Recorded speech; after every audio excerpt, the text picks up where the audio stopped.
Soy Rafa González y estás escuchando El Sueño de Andrómeda. Sé bienvenido, ponte cómodo, comenzamos.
Muy buenas noches y bienvenidos a todos a un nuevo programa del Sueño de Andrómeda. Sed todos bienvenidos, queridos amigos, y tomad asiento porque algo muy especial está a punto de suceder. Pues esta noche vamos a hablar de una figura enigmática y poco conocida. Estamos hablando de los chamanes. Del chamán se tiene la idea de que es un personaje que poco tiene que ver con nuestra cultura, con nuestra forma de vida, pero nada más lejos de la realidad. A lo largo de los tiempos, en todos los grupos humanos, por pequeños que fueran, siempre hubo alguien que hizo las veces de puente, de enlace y de conexión con lo divino. Una figura esencial que posibilitaba la canalización de los miedos y los anhelos de la comunidad y los proyectaba más allá, buscando respuestas a la eterna pregunta que desde que tenemos memoria venimos haciéndonos: ¿quiénes somos? No es la primera vez que hablamos de chamanes en el programa, pero hoy vamos a hacerlo desde una perspectiva diferente y mucho más profunda, ya que contamos con la presencia en nuestros estudios de dos invitados de auténtica excepción que nos van a arrojar luz sobre este fascinante tema. En primer lugar, damos la bienvenida a Jezabel Martínez. Muy buenas noches, Jezabel. Hola, buenas noches. Jezabel es una jovencísima artista polifacética que igual tocas el violín con un virtuosismo pues digno de admiración, realmente es asombroso, que compones bandas sonoras o diriges cortometrajes.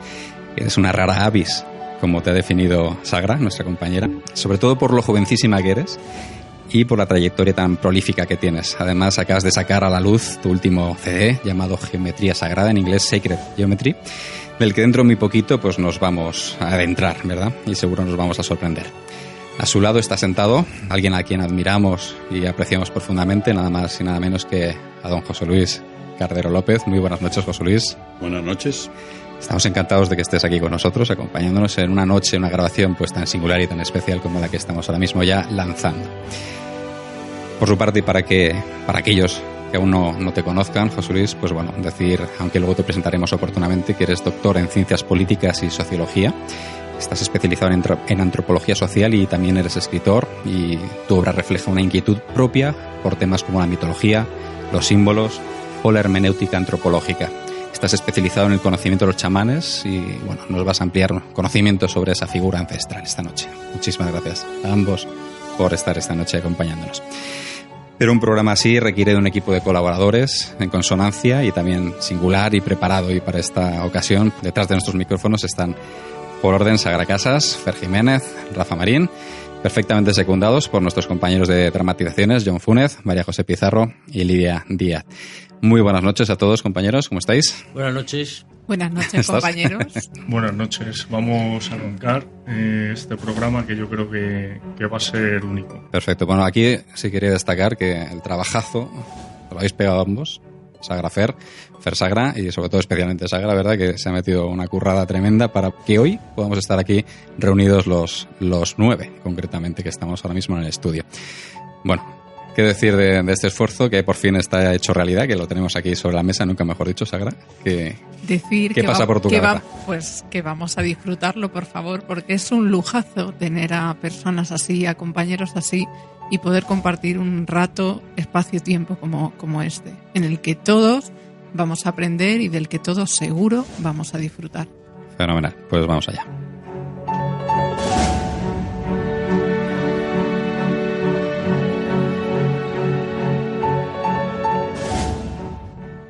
El sueño de Andrómeda. Un viaje hacia lo insólito e inexplicable. ¿Te atreves a soñar con nosotros?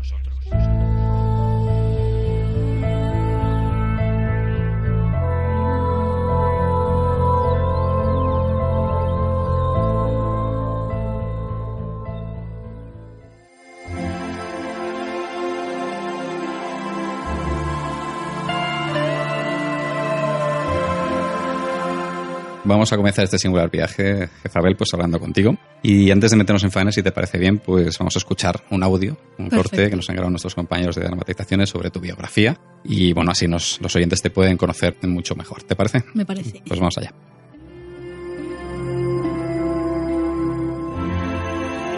Nuestra invitada de hoy es toda una virtuosa del arte en general y de la música en particular. Toca el violín con una soltura y brillantez propias de muy pocos. Ella es Jezabel Martínez, nacida en Zaragoza en 1988. Su juventud no está reñida con una amplia formación multidisciplinar y un currículum de vértigo. Jezabel ha compuesto bandas sonoras para películas, cortometrajes y documentales, obteniendo por alguna de ellas diversos y prestigiosos premios como el Escife a Mejor Música Original. Ha compuesto también música para danza, performance, exposiciones, etc. Es también diplomada por la Escuela de Arte Dramático de Madrid y en dirección de cine y realización de televisión por la Escuela TAI de Madrid. Ha dirigido varios cortometrajes, obteniendo premios como el Gold Remy Award en el Festival Internacional de Houston. Toca el violín en la banda folk irlandesa Kinia y recientemente ha compuesto un trabajo propio muy peculiar, que vio a la luz tan solo hace unos meses. Su nombre, Geometría Sagrada. En su composición se han tenido en cuenta factores más que interesantes, como la matemática que contienen, la geometría y la música. 12 temas inspirados en la fractalidad, números como el pi o el número áureo, y elementos de la geometría sagrada más ocultista, como el cubo de Metatrón o la flor de la vida. Cada tema está afinado en una frecuencia de 432 hercios, de la que se dice nos equilibra y sincroniza con la frecuencia de la Tierra.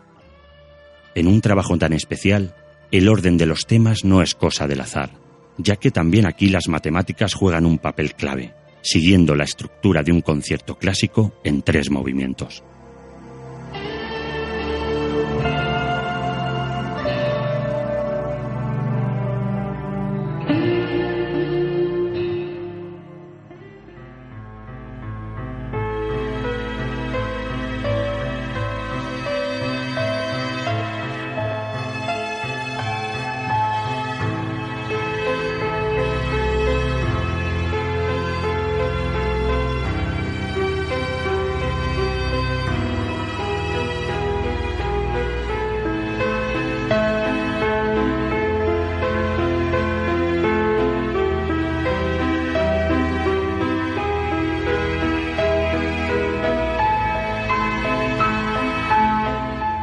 Sobre Geometría Sagrada, que es la música que estamos escuchando, se podría decir que es un trabajo chamánico hecho por una chamana, ya que en alguna forma reconoces que el inicio de este, o más bien la inspiración, llegó desde eso que conocemos como el otro lado. Jezabel, Geometría Sagrada es un CD especial y muy diferente a lo que el mercado actual de la música nos ofrece. Según he leído, este trabajo surge de un sueño en el que soñaste con un tema prácticamente entero. El tema se llama Espiral. ¿Podrías contarnos un poco más sobre este sueño? Pues efectivamente, sí, todo el CD surgió a partir de este tema que estamos escuchando, la espiral, y fue un proceso completamente mágico, hasta el punto de que en un primer momento yo no tenía pensado ni siquiera hacer un CD, ni continuar con las composiciones, ni nada. Lo que pasa que a partir de soñar este tema, pues ya fue como una especie de obsesión recurrente, empezaba a oír música en mi cabeza continuamente Y es algo que le ha pasado a más gente a lo largo de la vida. Por ejemplo, se dice que Mendeleev soñó con la tabla periódica de los elementos, tenía ahí un problema como para encajar elementos y soñó con la solución. Y desde entonces yo he encontrado muchas soluciones en el otro lado, en el mundo onírico. Soluciones a composiciones, a cosas, a preguntas que me hacía que luego me han venido respuestas. Y en este caso, la música, es que todo está lleno de música, todo es música. Tanto el otro lado como en el universo, todo es música. De hecho, el descubrimiento hace poco de las ondas gravitacionales ha demostrado también la teoría de Einstein y la teoría de la música de las esferas que ya hablaban los antiguos griegos. Y claro, se decía que en el universo nada, no hay nada, es vacío. Y no, hay sonido porque la vibración está en todas partes. Efectivamente, es la esencia, de hecho, de Eso toda es. la materia. Eso es, y la esencia del chamanismo también. Esa unión con todo, todos vibramos en la misma frecuencia, todos somos uno con el todo, con la fuente, y eso es lo que buscan los chamanes también, el acceder a ese otro lado, que en realidad también es porque todo está conectado, en realidad. ¿Sabéis a qué me recuerda un poco eso? A los ícaros. Vamos a decir un poco lo que son, por si nuestros oyentes no lo saben. Los ícaros son canciones que llegan, o sonidos que llegan a los chamanes a través de los sueños, visiones o estados alterados de conciencia. Como tú has dicho, Jezabel, provienen del otro lado. Y, bueno, ¿crees que esta canción tuya, Espiral, es uno de esos ícaros?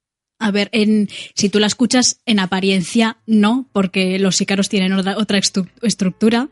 Suelen ser cantados, tienen una letra o a veces sílabas inteligibles que aparentemente no significan nada, pero que tienen también ese patrón cíclico que te va generando un estado de conciencia alterado que depende de la situación en la que los escuches, ya sean mantras en meditación o, sí, los ícaros famosos en sesiones de ayahuasca, te generan son como una especie de carretera, ¿no? O camino.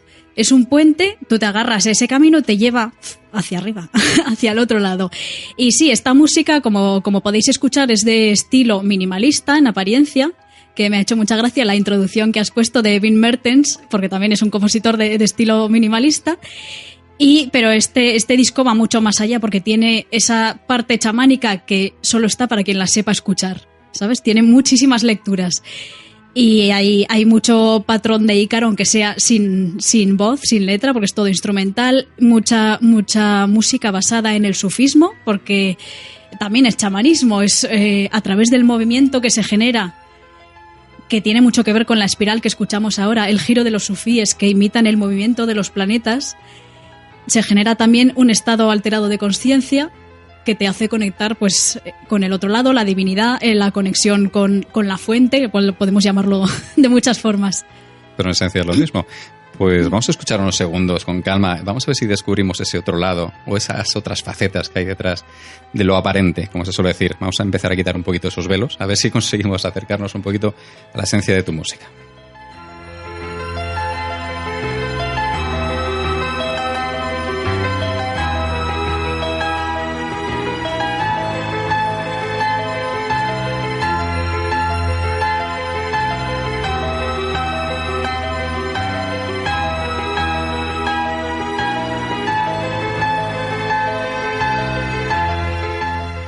No sé si conoce Jezabel las teorías de Jean-Pierre Garnier-Mallet sobre el doble. Voy a hacer una pequeñita introducción para que nuestros oyentes sepan un poco, aunque yo sabéis que hablo mucho de este tema. Un breve apunte. Básicamente Garnier expone en su libro del doble que tiene esa capacidad de anticipación a través de nuestros sueños, ese doble cuántico o esa parte, digamos, poco material, justo la parte más etérica, más abstracta, más intangible que tenemos los seres humanos, ¿no? Es esa figura del doble. Se le comentamos fuera de micrófono, el doppelganger, hay otras formas de hablarlo que quizás no es exactamente lo mismo, pero es muy parecido. Son figuras, situaciones o incluso hasta figuras análogas, ¿no? Se trata en definitiva de hablar de esa otra faceta que tiene todo ser humano. Como todo en el universo es dual, pues tenemos la parte material, la parte espiritual, etcétera. Pues esto es una faceta que tenemos al parecer, y lo han dicho científicos, como decía Sagra, de Jean-Pierre Garnier, pues es el que tiene esa teoría fantástica y fabulosa de la teoría del desdoblamiento del tiempo. Estamos hablando de desdoblar el tiempo. Hay dos ritmos, dos formas de acercarse a esas realidades. La normal, la cotidiana, la que todos conocemos, pisamos, sentimos, olemos, y luego está la otra que es realmente en la que nos movemos, ¿verdad, Sagra? En ese mundo de los sueños, el mundo de los sueños que también lo hemos ya mencionado de pasada anteriormente, pues bueno, esa faceta especial que nos permite acceder a esos otros planos totalmente intangibles e inasibles y que no podemos de alguna forma experimentar, sino es desde una óptica y una visión, digámoslo así, de la vida, pues muy especial, muy diferente, ¿no? Es un poco el enfoque que estaba preguntando Sagra, ¿no? Claro. Si la capacidad, la pregunta es, si la capacidad del doble es la de adelantarse en el tiempo a través de los sueños, ¿tú crees que con esta canción en concreto o con este disco te adelantaste o te adelantaron en el tiempo para lo que sería el trabajo posterior que es Geometría Sagrada? Pues a ver, claro, aquí hay una cuestión y es el concepto de adelantarse en el tiempo tiene sentido si vemos el tiempo como una línea, como algo lineal, pero puede que no sea lineal, ¿sabes? Exacto. Tenemos esa percepción lineal aquí en la tercera dimensión, en este plano, pero es probable que no lo sea. Entonces, a través de un estado de trance o conexión en lo que te sales de esta realidad, de esta dimensión, sales de la Matrix, por decirlo así, de forma un poco cinematográfica, te das cuenta de que el tiempo no existe, es todo un eterno ahora. Entonces, sí, en este plan yo creo que de alguna forma si estás preparado, si tienes una armonía, si estás en tu centro, tienes una armonía entre una coherencia, ¿no? Que se suele decir entre lo que piensas, lo que sientes, lo que actúas. Creo que es como una meditación diaria en día, ya que estamos aquí en la vida cotidiana, ¿no? Si sigues ese patrón, creo que puedes llegar a un estado armónico en el que se te abre de alguna forma el inconsciente y puedes bajar esa información que realmente está en el otro lado, en todas partes. Yo creo que esta música estaba ya hecha en otro lado y que el bajar, el descargar, ¿vale? Es como una forma de piratería cósmica, ¿no? El descargar esta canción de La Espiral desde el otro lado fue como un toque de atención de Jezabel, ponte a trabajar y alíñate y empieza a bajar esta música. Muchos compositores están como en estado de gracia y es lo que se llama la inspiración, ¿no? De repente te viene como un flux y empiezas a escuchar sea poesía o literatura, o escuchas las palabras, la música, ves la pintura que quieres pintar en tu cabeza y simplemente sale directamente, sí, de forma muy fácil. Que los de la SGAE, bueno, ahora mismo se están frotando las manos porque dicen, vamos a poder sacar más derechos de autor de la gente que se proyecte en el tiempo y saque obras y procesos, ¿no? Antes de tiempo. Y eso, volviendo al chamanismo, para un chamán, sé por experiencia que cuando hay una experiencia chamánica, el tiempo no existe. A lo mejor en una ceremonia de peyote o de ayahuasca que puede durar 6 horas, el chamán puede estar aprendiendo durante años. Claro, y luego vuelve y es a lo mejor 100 años más sabio de cómo se fue. Y aquí han pasado 6 horas. Estamos comentando fuera micros, esto no lo sabéis ninguno, solo ella, que estamos esperando en el coche antes de venir al estudio. Ayer, preparando, a última hora, ya sabéis cómo es esto, ¿no? Estamos hasta arriba de temas. Preparando lo que es... O leyendo el guión, porque el guión ya estaba preparado, ¿vale? Ya lo habéis preparado, Sagra y Fer. Pues me puse la música de Jezabel y tuve distintos momentos que se me fue el santo al cielo sin venir a cuento, porque yo estaba concentrado en preparar, leerme sobre todo y organizar un poquillo en mi mente pues todo el trabajo que había que hacer esta noche. Ahora mismo estamos grabando. Y se me fue repetidas veces, desconecté con la música. O sea, tenía música ahí puesta como de fondo, pero ni aún así me evadí, me fui varias veces y ahí sí que el tiempo hizo clic, se paró. Y es una cosa muy curiosa, se lo comentaba. Y no hay nada esotérico, no hay nada extraño aquí, simplemente pues que es una música que invita efectivamente a irte. Es un poco la sensación que tuve ayer por la noche, fue curiosa. Bueno, pero tú también, Rafa, aunque no lo digas, tienes alma de músico. Chapucero. Haces también tus composiciones, ¿no? Sí. Pero vamos, teniendo aquí a la maestra me voy a callar. Bueno, todos estamos aprendiendo, así que tú adelante, ¿no? A seguir creando. Aprendiendo, y quizá todos tenemos capacidad de acceso a esa especie de... Algunos, yo ya he oído que lo llaman la nube, pero bueno, cada uno seguramente en nuestra forma, desde lo que hacemos, podemos conectar con esa información, esa biblioteca clásica que lo llaman otros, y traer información y utilizarla para nuestro día a día y para nuestros trabajos, para mejorar, no solo como personas, sino seguramente como profesionales. Pasa que hay que hacer ese trabajo, dejarse llevar, ese trabajo chamánico. Efectivamente.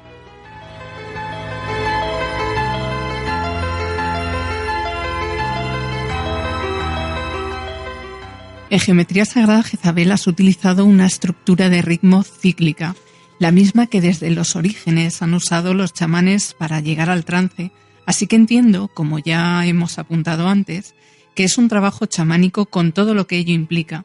¿Dirías que ha habido en este proceso, como en el desarrollo chamánico, un momento concreto de iniciación? Pues el proceso sí, como de iniciación, sí que lo sentí cuando terminó el disco, terminó todo el trabajo y estuve un tiempo ahí sin escucharlo, estuvo en un cajón, bueno, en un disco duro metido y no tenía ninguna intención de sacarlo y de repente un día lo volví a escuchar y dije, ostras, esto es como que lo reconocí y ¡buah!, lo vi en distancia y dije, ostras, esto es un gran paso y no había sido consciente hasta que se terminó. Y tremendo. Y fue un renacimiento. Otra cosa que pasa en la experiencia chamánica muy interesante es que el chamán tiene que morir. En su experiencia tiene que morir. Es muy interesante para darse cuenta de que la muerte no existe. Todo es vida en realidad. Y eso sí que es un gran paso de crecimiento. Ahí yo sí que creo que en ese paso sí que hay un gran peligro, porque la gente tiene mucho miedo, ¿no?, a la muerte. Es un proceso de cambio, en realidad, de crecimiento, como un fénix arde y de sus cenizas renace. Y digamos que yo creo que ese es el proceso que pasó con este disco, lo dejé estar, ¿no? Es como, lo maté después de crearlo y luego renació otra vez. Y es cuando ya pues saqué la copia física y volvió a salir adelante y gracias a eso podéis escucharlo. Seguramente era algo tan potente que requería un poco su tiempo de asentamiento. Tu tiempo también, porque supongo que ser el receptáculo de algo tan poderoso, al final es muy gratificante seguramente, pero te quita también en alguna parte tiempo, energía, es digamos un sacrificio y después lo bueno es lo que dices tú, ¿no? Sacarlo, aceptarlo, reconocerlo como parte de ti, como algo más grande que tú misma seguramente y sacarlo, regalárnoslo a todos los demás. Eso es, sí, ese proceso me llevó bastante tiempo porque aunque lo estemos escuchando ahora, las composiciones son antiguas, tienen ya 3 años. O sea que yo era bastante joven cuando lo compuse, fue un proceso muy largo de 1 año y medio. Desde que salió la primera canción hasta que... Porque es que no fue... Me voy a poner aquí con un papel pautado a componerlo, ¿no? Era cuando yo escuchaba la música en la cabeza, que a veces era a las 4 de la mañana, y me despertaba y digo, me levanto y a copiarlo, y así. Entonces, a lo mejor entre una canción y otra pasaban 3 meses y no había nada. O sea, tiene que haber ese estado de inspiración, como de conexión, ¿no? Uh-huh. Las famosas... Bueno, te tienen que pillar trabajando, dicen. Sí, en tu caso te pillan durmiendo. Estabas conectada en ese momento. No siempre durmiendo, pero a veces era broma. No, pues enlazamos un poco con lo que decíamos antes del doble. En el estado de sueño es cuando su doble, cuando su yo etérico, la parte lógica del cerebro se apaga en alguna forma cuando nosotros dormimos. Si esa parte, digamos, se pone a trabajar, esa parte suya estaba trabajando, entonces esa información llegaba y, oye, por suerte te despertabas y hacías este trabajo tan maravilloso que podemos escuchar ahora. Te quería preguntar, Jezabel, porque has trabajado, lo hemos dicho antes por encima, que has trabajado con los patrones cíclicos. ¿Nos puedes contar un poco más sobre todo eso? Sí, la idea de utilizar patrones cíclicos viene por una parte ya del tema espiral, que ya tal como lo soñé venía de una estructura cíclica que se iba desarrollando. Luego, por otra parte, ya que seguí con el disco, dije, pues quiero darle un tono clásico de estilo minimalista, utilizando patrones armónicos y melódicos que son pequeños, son pocos compases, que se repiten, se replican y van evolucionando, van variando progresivamente, de forma que el tema va evolucionando, pero a la vez sigue sonando prácticamente lo mismo, aunque en realidad sea distinto, va evolucionando. Y por otra parte, tiene esa base de música chamánica que igual va al patrón cíclico, que eso lo encontramos en todas las culturas chamánicas del mundo, desde el chamanismo siberiano al de la selva amazónica, al de los nativos americanos, a los indígenas africanos, a los celtas en Irlanda, e incluso nos vamos a la antigüedad aquí en Europa, al neolítico, y la música de la antigüedad, que supongo que nos podrá contar también aquí nuestro compañero, tiene esa base que es muy básica, desde los latidos de nuestro corazón, que es la música que llevamos con nosotros, que es percusión, por decirlo de alguna forma, ¿no? Y que es cíclica. Luego el tambor, que es lo que se utiliza mucho en todas las culturas, el instrumento de percusión básico. Se va utilizando esos patrones repetitivos que va variando el ritmo y se va creando es como que se acopla con el latido del corazón, y además también se ha demostrado que el cerebro empieza a actuar de forma distinta también. Y se crea un estado meditativo que, vamos, te provoca eso, estados alterados de conciencia. Entonces, a partir de ahí, todo es posible. Y una preguntita, te disculpa que me voy a colar aquí entre medias. Sí.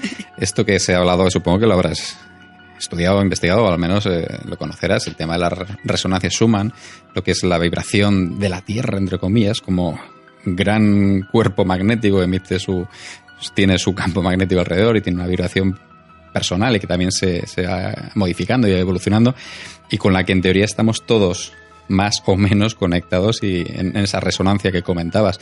Sí. ¿Tú qué piensas de ese tema? ¿Cómo nos puede llegar a afectar o no? Pues sobre ese tema también estuve investigando y leyendo mucho. Lo de la resonancia Schumann sí que es un hecho científico. De hecho, se estableció que está a 7,8 hercios, pero va variando. Y ahora dice mucha gente que ha subido y que está a 16 y que está variando continuamente por los cambios que está sufriendo el planeta. Pero eso no te puedo confirmar, no lo sé. Y hay gente que lo relaciona también con la música, claro, porque todo es frecuencia y es vibración y el sonido es frecuencia también. Y lo relacionan de alguna forma las resonancias Schumann con la afinación de los instrumentos. Por eso se empezó a decir hace unos años que era mejor afinar los instrumentos a una afinación que había en el barroco, que es a 432 hercios, que está contrapuesta a la afinación estándar, que normalmente la nota La se suele afinar a 440 hercios. Eso se hizo además en un periodo en mitad del siglo XX. Sí, eso se dice que hubo... Eso, yo no sé si es cierto porque circula mucho por internet, hay gente que dice que es cierto, yo no lo sé, la verdad. Porque eso, hay mucha gente que dice sí que sí, otros que no. Yo cuando hice el disco y dije lo voy a afinar a 432 hercios, pensaba que, claro, toda la gente que conozco en el conservatorio, que son ya de afinación clásica y tal, me iban a decir, pero bueno, ¿esto qué es? Hereje. ¿Qué haces? Claro. Pero no, me compró el disco una profesora del Conservatorio Superior de Canto de Madrid, que además es una soprano estupenda. Me dio las gracias, me dijo, muchas gracias por afinar a esta afinación. Y ella decía que para los cantantes es mucho más cómoda para las cuerdas vocales. Fíjate, no tenía ni idea. Y eso, se dice que esta afinación a 432 hercios es más cálida, mientras que la 440 genera como más tensión, más agresividad. Yo he tocado con las dos y las escuchas por separado y no se escucha diferencia. Y yo tocaba con un chico hace años, teníamos un dúo de música tradicional irlandesa, y un día estábamos hablando de este tema y dijimos, vamos a afinar a esta afinación, a ver qué pasa. Y empezaron a pasar cosas muy raras. A los 15 minutos tuvimos que parar, pues estábamos los dos con unas migrañas tremendas. Parece una tontería, fíjate. O sea, estábamos tocando la misma música con una afinación que son solo 8 hercios de diferencia. Es que es mínimo, de verdad. Si alguien no está acostumbrado no va a notar apenas diferencia. Y bueno, escribí un artículo para la revista Más Allá sobre este tema hace ya un par de años, y para ello entrevisté a otros compañeros músicos y bueno, un compañero músico de la banda en la que toco yo, Kinia, tenía otro grupo, y un día todos afinaban sus instrumentos con su guitarra como referencia, y él dijo, voy a afinar a 432. Y claro, hicieron fotos del concierto y salieron un montón de orbs en las fotos. Muy curioso, pero orbs enormes, muy curioso, ¿eh? O sea que yo creo que algún efecto sí que provoca. Y luego las personas que han escuchado mi disco, es que no hay una que no tenga algún efecto o de relajación o de inspiración, o yo qué sé, que se le abre el corazón y empiezan a llorar, o se sienten mejor, o de repente se inspiran para hacer cosas. Me escribió una señora diciendo que no había corrido en su vida y que había empezado a correr. Cosas muy curiosas. O sea que yo creo que algo sí que hace. Qué curioso. Lo que no sé, seguiré investigando, porque claro, esto es un proceso largo de investigación hasta poder alcanzar una conclusión fiable que puedas decir.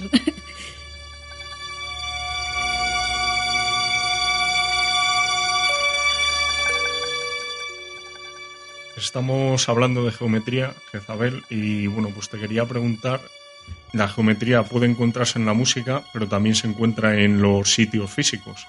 Para el chamán era muy importante la música en un espacio en concreto.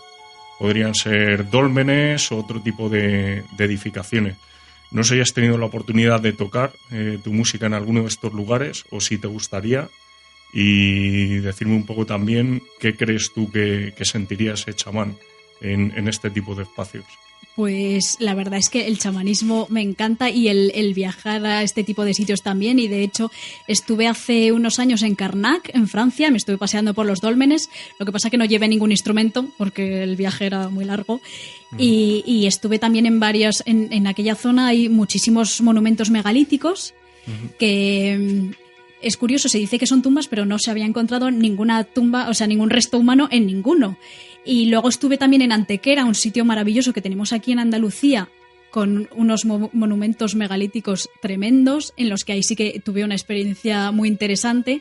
O sea, las piedras es que las tocas y te hablaban, una energía impresionante. Y sí que tengo las ganas de volver allí y tocar, porque estuve allí un rato además meditando, porque coincidió que no había nadie y es tremendo lo que se siente ahí. Entonces, la energía de las piedras que guardan una información tremenda, más la suma del sonido, y ya si es de por sí un sonido especial, tiene que ser tremendo. Y eso, el hecho de los megalitos, que es como un pasillo así subterráneo que llega hasta ese útero de la madre tierra central, en el que tienes como un aislamiento sensorial tremendo, porque es una calidez por la tierra que está cubierta y a la vez no ves nada, no escuchas nada, y solo estás tú contigo mismo y a la vez con el universo entero. Y ahí yo creo que los antiguos utilizaban ese espacio para conectar con estados superiores de conciencia y comunicar con el otro lado y luego salir de allí y, claro, toda esa información que traían, aplicarla a la vida diaria.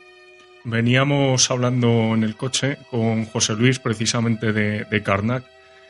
Yo sé que has escrito, José Luis, también acerca de este sitio. ¿Podrías comentarnos algo del poder de las piedras, la energía o cómo supuestamente se trabajaba desde el punto de vista antropológico?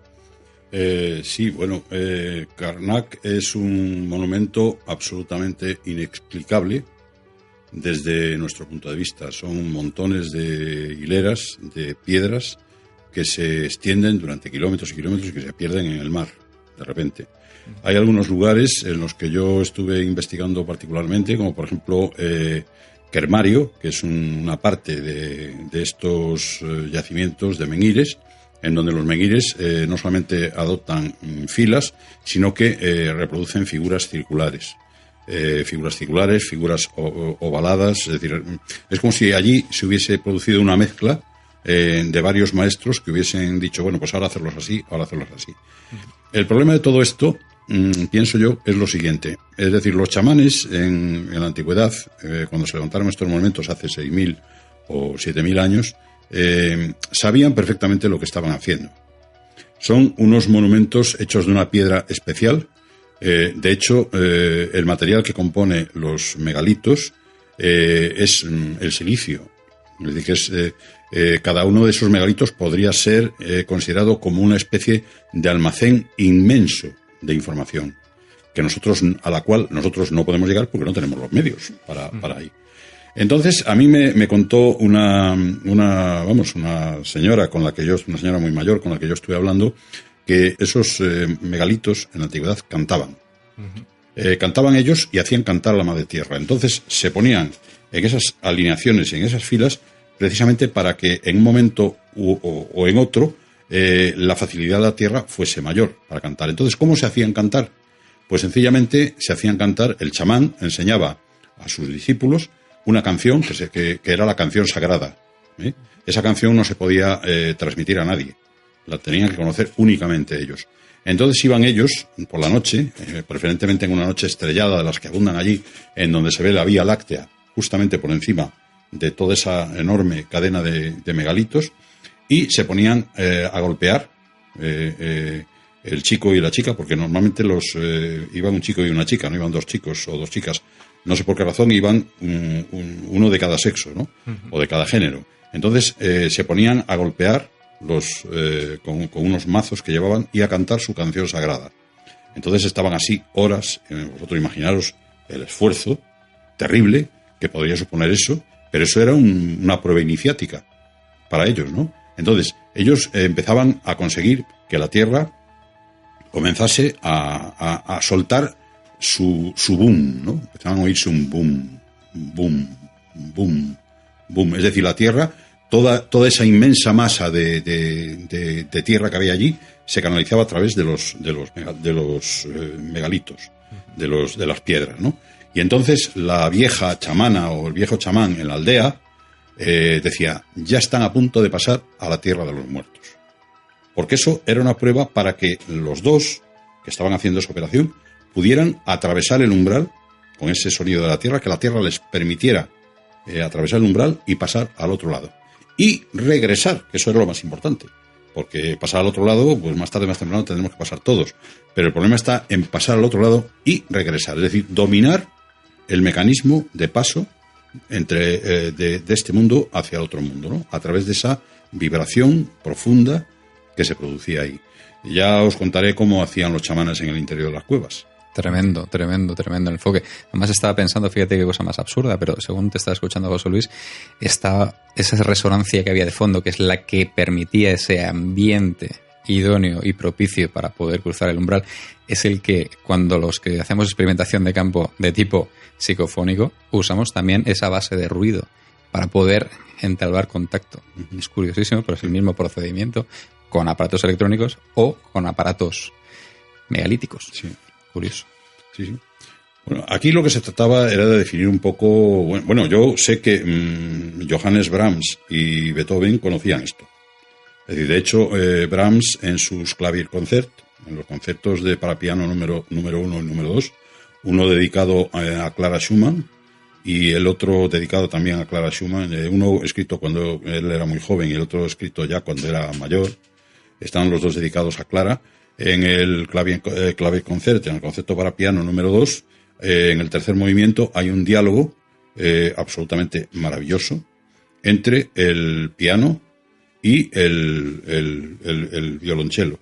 Están los dos dialogando el uno con el otro. Entonces ahí el compositor deja caer un mensaje, aprovechándose precisamente de este sonido de fondo que existe, imitando a este sonido de la tierra. Clara lebt, Clara vive, ¿no? Es decir, que no sé si Clara Schumann, de la que estuvo enamorado toda su vida, vivía en aquellos momentos o se había muerto ya. No, esto fue en 1892 ya. No sé si vivía o no vivía, pero él ahí deja oír eso, ¿no? En el diálogo entre la viola y el piano, que es un diálogo absolutamente maravilloso, vamos, para mí es una de las obras más hermosas que puede haber. En ese zumbido sonoro que hay ahí, él deja caer ese mensaje, ¿no? Clara vive, Clara vive. Entonces, esta gente eran más que músicos. Es decir, ya no hablo de Beethoven, ¿no? Bueno, son mis preferidos, Beethoven y Brahms, pero ya me dejo un poco aparte mi fantasía de ellos, pero son algo más que músicos, ¿no? En cualquiera de sus composiciones, si sabes escuchas de lo que estabas hablando tú precisamente, sí. ¿No? Escuchas cosas que a veces dices tú, estoy en este mundo, no estoy en este mundo, lo acabo de oír, no lo acabo de oír. Es un momento en que ellos, yo creo que pasan a otro plano, ¿no? Uh-huh. Y es precisamente en ese, digamos, en ese sustrato que ellos, yo creo que copian de él, porque claro, yo pienso que sí que lo conocían perfectamente, ¿no? Y... ¿Tú cómo lo oyes, Jezabel? Beethoven, Brahms, ¿los has escuchado? Y desde el punto de vista tuyo, ¿cómo lo percibes? Pues ¿Percibes lo que dice José Luis? Creo que sí, que tiene razón, porque hay muchos músicos, a lo mejor en otros sí que no se nota tanto, pero hay algunos que están como en estado de gracia y que sí que tienen esa conexión con el otro lado, esa ansia espiritual. Vivaldi, por ejemplo, tenía trances místicos. Hildegard von Bingen, que no es tan conocida para el gran público, pero una gran mística de la Edad Media y sí, compositora y herborista, chamana, de todo. Y Mozart, por ejemplo, que además era masón. Mozart tenía una espiritualidad pasmosa, que ahí lo veis en la película de Amadeus, hay como un chico responsable, fiestero y pasota, y tenía su parte cómica, pero tenía un trasfondo espiritual y de conexión al otro lado y de conectar la simbología cósmica con la música, impresionante. Como Wagner con el Parsifal. Cuando Wagner compuso Parsifal, sabéis que tuvo su bronca, yo creo que casi definitiva, con Friedrich Nietzsche, que también era músico. Sí, es verdad, además sí, estuvieron muy peleados. Nietzsche era músico. Es decir, entonces, cuando él compone Parsifal, Nietzsche se cabrea con Wagner porque dice, ¿pero qué has hecho? O sea, ¿cómo has podido revelar? Eso no se dice. No se dice. Es decir, ese tipo de cosas, dice, bueno, pues ¿qué quieres que haga? Es decir, Parsifal, desde luego, es una obra absolutamente maravillosa. O sea, una cosa que yo creo que sí te saca de este mundo. Si la escuchas, yo lo he escuchado centenares de veces y no digo que haya tenido transposiciones ni fenómenos extraños ni nada de esto, pero de verdad hay momentos en que te está hablando alguien desde el otro lado, ¿no? Y eso Nietzsche, no, a pesar de que él era músico, decía que solamente lo podía conseguir hablando en griego. Entonces, claro, fíjate que yo estuve investigando el griego a ver si efectivamente el idioma griego, el antiguo, el griego arcaico, es un idioma que tiene un gran contenido musical y que hay efectivamente muchas de estas composiciones, de estos pasos, yo no sé cómo llamarles, puertas, pasos, ventanas, esquinas, no sé cómo llamarle, ¿no? Que de repente estás viendo la diosa Atena, estás oyendo cómo la diosa Atena efectivamente tenía su templo, tenía tal, y tenía su música, que claro, ya no la conocemos, ya no lo sabemos. Y lo que es el Partenón está construido musicalmente. Sí, es decir, sí. Fijaros la ciencia que esto tiene, ¿no? Es decir, que esto no es una cosa que uno llega a voy a levantar 18 columnas y 4 piedras y... No. Lo que hablábamos antes, que la geometría está en las dos cosas. Bueno, pues ahí está, y en ¿no? los Eso espacios sí, nos físicos. lleva a la escuela pitagórica. O sea, fíjate el viaje que hemos dado. Hemos llegado a la antigua Grecia y ahí en la escuela pitagórica se decía en la entrada que no entre aquí quien no sepa de matemáticas y música. Claro. Se daba una importancia a la música impresionante, pero porque Pitágoras y previamente Parménides, que era un gran maestro, un gran chamán, aunque lo veamos ahí como un filósofo, era un gran chamán de la antigüedad, que no eran tontos, sabían lo que se hacían. Y precisamente Parménides, hay un libro muy interesante, ahora que lo cito, que se llama, seguro que lo conoces, José Luis, En los oscuros lugares del saber, de Peter Kingsley. Sí. Ahí se hablan de que el proceso del nacimiento de la filosofía es un proceso chamánico. No tiene nada de sentarse a pensar en plan racional así, no, al revés, es completamente... espiritual, y se metían también como en cuevas, ahí aislados sensorialmente, conectaban con el otro lado y toda esa sabiduría, toda esa corriente de pensamiento les venía dada y luego ya salían y se ponían a debatir, a filosofar y demás, y ese es el nacimiento de la filosofía, muy interesante, cómo está conectado, ¿ves? Desde un punto mágico, sacro, ¿no? Chamánico, y también con la importancia de la música en todo ese proceso, de la música y de la piedra y de la cueva. Chamánico y musical, porque en el Partenón, como en muchos otros templos, incluso algunos templos romanos que hay aquí en España, construidos por una escuela de musivaria, de mosaico, del norte de África, hay que entrar danzando. Es decir, danzando con una música, una melodía que sugiere el suelo y que sugiere el espacio-tiempo. Por eso a mí me gusta hablar de espacio-tiempo, no ni de espacio ni tiempo. Es decir, el Partenón es un espacio-tiempo en donde hay que entrar danzando, donde hay que saber la música que estás oyendo para que te pueda penetrar y tú puedas empezar a saber de qué está hecho el mundo.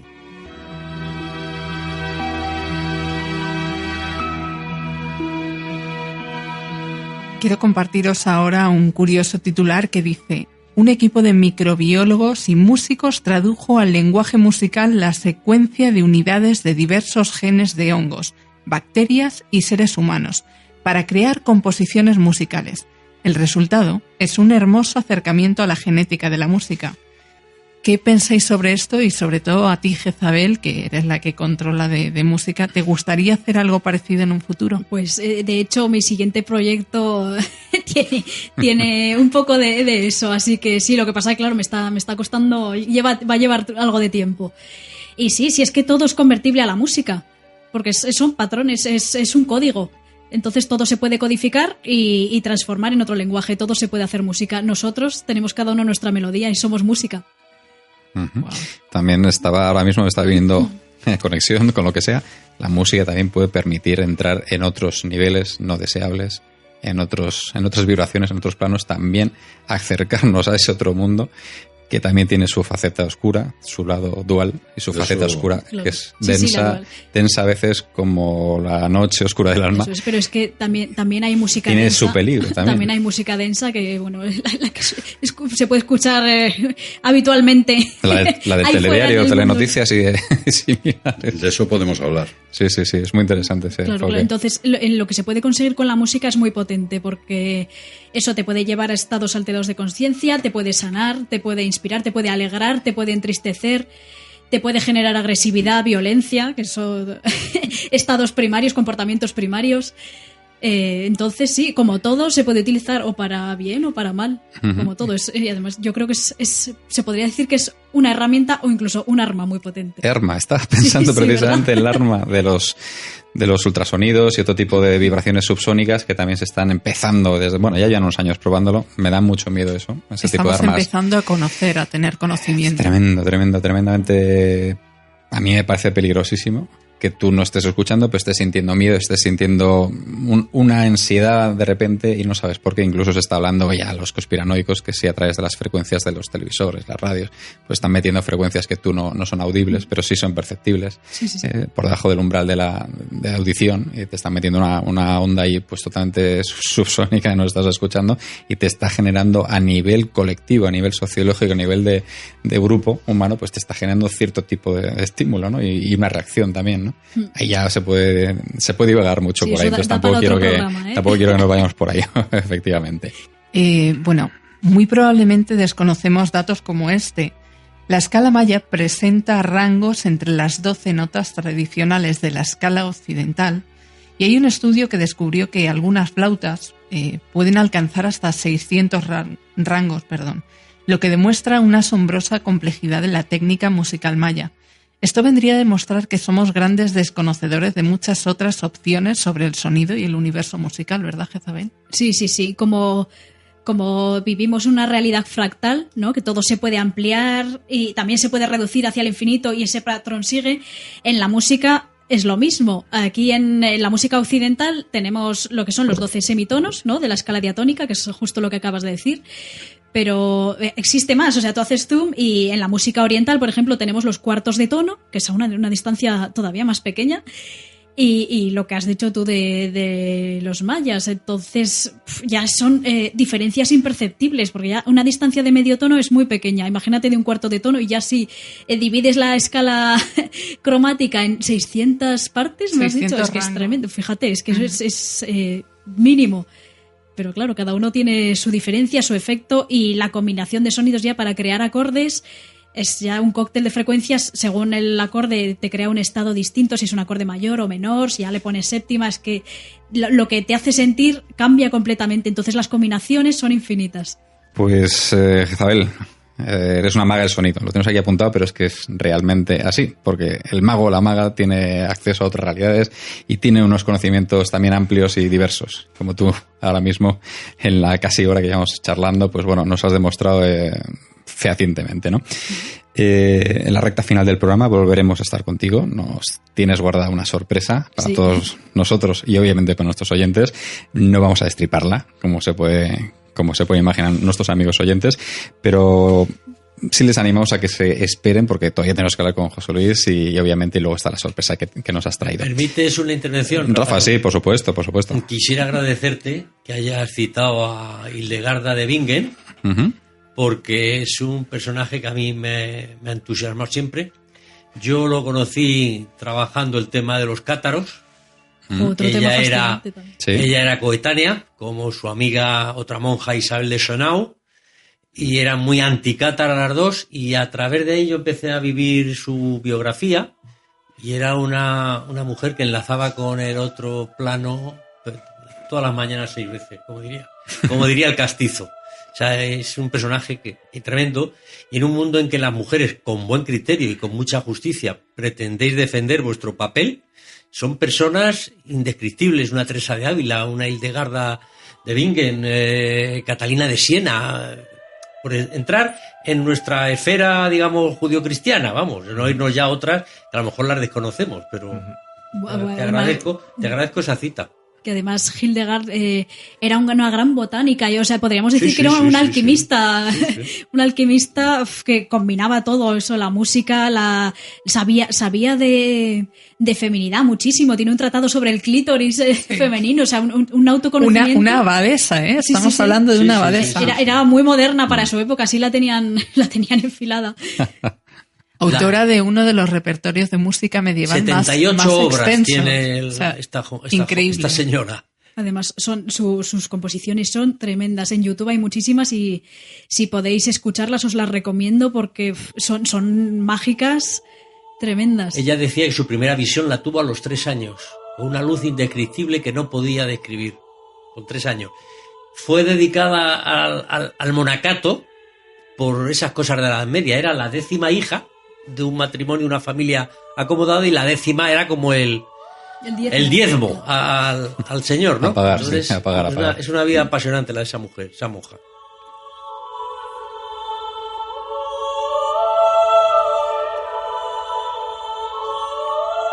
Aquí estamos escuchando a Hildegard, una de sus obras, obviamente. Pues estaba diciendo, no sé si quieres añadir, Sagra, me has hecho...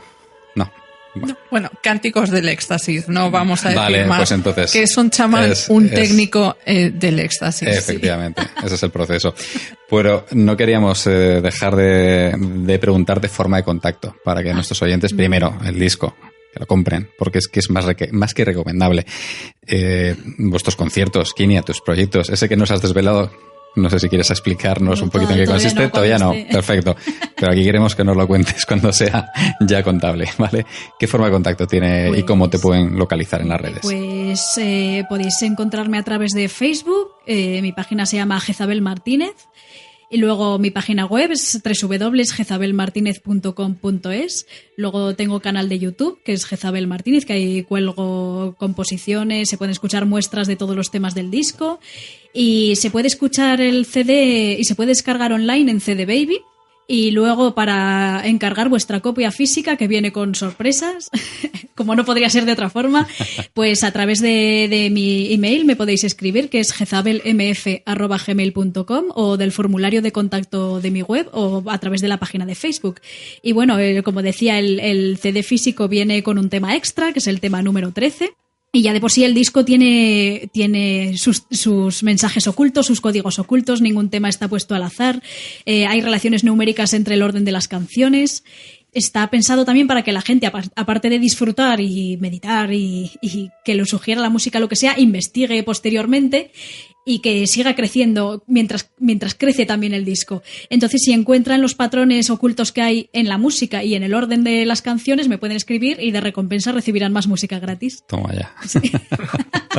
Fabuloso. Muy bueno eso. Ese marketing viral ahí a tope. Muy bien, muy interesante además. Permítenos ahora ya sí cerrar claro. La charla, aunque seguimos hablando en este coloquio, en esta mesa que tenemos aquí preparada, ¿vale? Pero queremos hacerlo con un texto, un breve pero certero texto sobre el poder de eso con lo que tú, como pocos, sabéis trabajar.